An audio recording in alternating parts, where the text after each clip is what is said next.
Alright, so in this video, we're going to be showing you how to pay cash on delivery on Temu.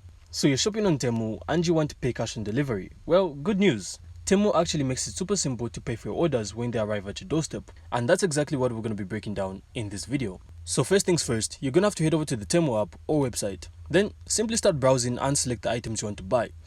And once you do that, you then have to add them to your cart. So Temu has pretty much everything from electronics to fashion, so take your time and find exactly what you need.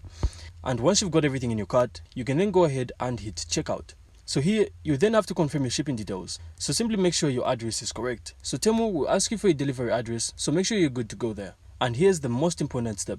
So when you're at the payment section, simply look for the option that says cash on delivery, or it could also be as COD.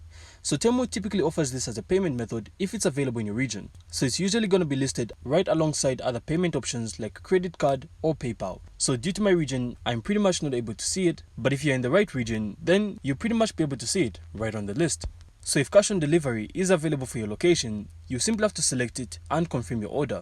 So once your order is confirmed, it will then be time to wait for your package to arrive. So Temu will typically send you tracking details, so you can easily keep an eye on where exactly your order is in transit. And when the package arrives, you simply have to pay the person who delivers it. So they'll usually provide you with a receipt, and you simply have to hand over the cash, and you're good to go. So that's simply how to do it. I hope you found this insightful, and if you did, consider leaving a like, and of course subscribe. Then we'll see you in the next one.